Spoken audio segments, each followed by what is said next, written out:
ನಮಸ್ಕಾರ ಗೆಳೆಯರೆ, ಎಲ್ರಿಗೂ ನಮ್ಮ 80ನೇ ಸ್ವಾತಂತ್ರ್ಯ ಹಬ್ಬದ ಶುಭಾಶಯಗಳು. ಇದೊಂದು ಹಬ್ಬನೇ ನಮಗೆ. ನಾನು ನಮ್ಮೆಲ್ಲ ಹುಡುಗರಿಗೆ, ಮುಖ್ಯವಾಗಿ ನಮ್ಮ ಯುವಕರಿಗೆ, ಯುವಕ ಯುವತಿಯರಿಗೆ, ನಮ್ಮ ಮುಂದಿನ ದೇಶದ ಭವಿಷ್ಯವಾದಂಥ ಯುವಕ ಯುವತಿಯರಿಗೆ ಈ ದಿನನ ಶುಭ ಹಾರೈಸಲಿಕ್ಕೆ ಇಷ್ಟಪಡ್ತಾ ಇದ್ದೀನಿ. ಯಾಕಂದರೆ ಅವರಿಗೆ ಒಂದು ಹೇಳೋದು ಮಾತಂದರೆ, ಮುಖ್ಯವಾಗಿ ಈ ಸ್ವಾತಂತ್ರ್ಯ ನಮಗೆಲ್ರಿಗೂ ಸ್ವಾತಂತ್ರ್ಯ ಒಂದು ಹಬ್ಬನೇ. ಸ್ವಾತಂತ್ರ್ಯ ದಿನ ಅಂದರೆ ನಮ್ಮ ಹಬ್ಬನೇ. ನಾವು ಈ ಹಬ್ಬನ ಆಚರಿಸ್ತೀವಿ, ಒಳ್ಳೆ ರೀತಿಯಿಂದ ಆಚರಿಸ್ತೀವಿ. ಆದರೆ ಈ ಸ್ವಾತಂತ್ರ್ಯನ ಹೇಗೆ ಉಪಯೋಗಿಸ್ತೀವಿ ಅಂತ ಒಂದು ಬರೋ ವಿಷಯ ಒಂದು ಮುಖ್ಯ. ಈ ನಮ್ಮ ಈ ಯುವಕ ಯುವತಿಯರು ಇಷ್ಟು ವರ್ಷ ನಾವು ಹಿಂದಿಂದ ನಮಗೇನು ನಮ್ಮ ಪ್ರಜ್ಞೆ ಇರಲಿಲ್ಲ, ಹಾಗೆ ನಾವು ಈ ಸ್ವಾತಂತ್ರ್ಯನ ಉಪಯೋಗಿಸ್ತಾ ಬಂದಿದ್ವಿ. ಆದರೆ ಈಗ ನಮ್ಮ ದೇಶ ಎಚ್ಚೆತ್ಕೊಳ್ತಾ ಇದೆ, ನಮ್ಮ ದೇಶ ಮುಂದೆ ಹೋಗ್ತಾ ಇದೆ, ಮುಂದೆ ನುಗ್ತಾ ಇದೆ ಅಂತ ಹೇಳಬಹುದು. ನಮ್ಮ ಈ ಎಲ್ಲ ದೇಶಗಳ ಪಟ್ಟಿಯಲ್ಲಿ ನಮ್ಮ ದೇಶ ಮುಂದೆ ನುಗ್ತಾ ಇದೆ.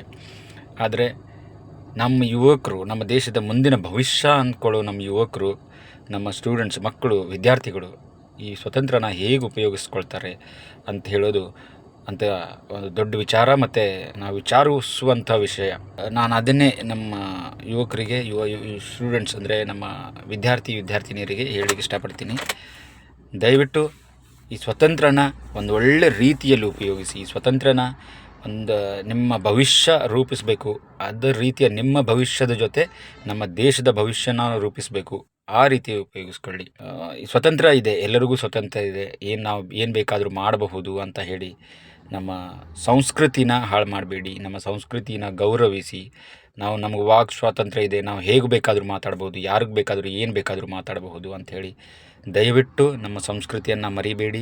ನಿಮಗೆ ಮೊನ್ನೆ ಆಗಿದ್ದು ಗೊತ್ತು, ಅದು ಜಂತರ್ ಮಂತರಲ್ಲಿ ಅದು ಆ್ಯಕ್ಚುಲಿ ನೀಟ್ ಪ್ರಶ್ನೆ ಪತ್ರಿಕೆಗೋಸ್ಕರ ಒಂದು ಸ್ಟ್ರೈಕ್ ಮಾಡಿದರು. ಅದಾದರೆ ಅದು ಹೋಗ್ತಾ ಅದು ಹೋಗಿದ್ದ ರೀತಿ ಕೆಟ್ಟ, ಅಂದರೆ ನಮ್ಮ ದೇಶವನ್ನೇ, ಜಗತ್ತೇ ನಮ್ಮ ದೇಶವನ್ನೇ ಒಂದು ಕೆಟ್ಟ ದೃಷ್ಟಿಯಿಂದ ನೋಡೋ ರೀತಿಯಲ್ಲಿ ಮುಂದೆ ಹೋಗಿತ್ತು.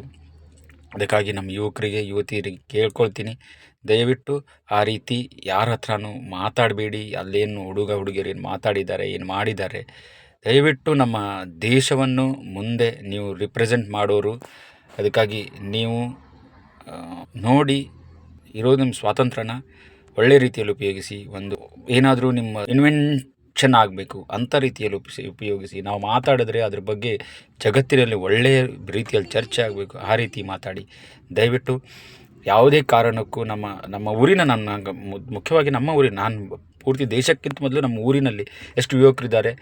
ನೀವು ಸ್ವಾತಂತ್ರ್ಯನ ಕೆಟ್ಟದಾಗಿ ಉಪಯೋಗಿಸ್ಕೊಳ್ಬೇಡಿ, ಒಳ್ಳೆಯ ರೀತಿಯಲ್ಲಿ ಉಪಯೋಗಿಸಿ. ನಮ್ಮ ಸಂಸ್ಕೃತಿಯನ್ನು ಕಾಪಾಡಿ, ನಮ್ಮ ದೇಶದ ಸ್ವಾತಂತ್ರ್ಯವನ್ನು ಕಾಪಾಡಿ. ಮುಂದೆ ನಾವು ಸ್ವತಂತ್ರ ಇದೆ ಅಂತ ಹೇಳಿ ಹೇಗೆ ಬೇಕಾದರೂ ಮಾತಾಡೋರು, ಒಬ್ಬನಲ್ಲೊಬ್ಬನ ನಾವು ಜಗಳ ಮಾಡ್ಕೊತಿದ್ರೆ, ನಮ್ಮಲ್ಲೇ ನಾವು ಕಿತ್ತಾಡ್ಕೊತಿದ್ರೆ ಆ ಸ್ವಾತಂತ್ರ್ಯದ ಉಪಯೋಗ ನಮ್ಗೆ ಬರುವುದಿಲ್ಲ. ಬೇರೆಯವರು ಬಂದು ಅದರ ಉಪಯೋಗ ಪಡಿತಾರೆ, ಮತ್ತು ನಮ್ಮ ಸ್ವತಂತ್ರ ಇದ್ದ ದೇಶವನ್ನು ಮತ್ತೆ ನೀವು ಬೇರೆಯವ್ರ ಗುಲಾಮಗಿರಿಯಲ್ಲಿ ಕೊಡ್ತೀರಾ ಅಂತ ಹೇಳಲಿಕ್ಕೆ ಇಷ್ಟಪಡ್ತೀನಿ. ಅದಕ್ಕಾಗಿ ದಯವಿಟ್ಟು ಸ್ವಾತಂತ್ರ್ಯವನ್ನು ಒಳ್ಳೆ ರೀತಿಯಲ್ಲಿ ಉಪಯೋಗಿಸಿ. ನಮಸ್ಕಾರ. ಜೈ ಹಿಂದ್. ವಂದೇ ಮಾತರಂ.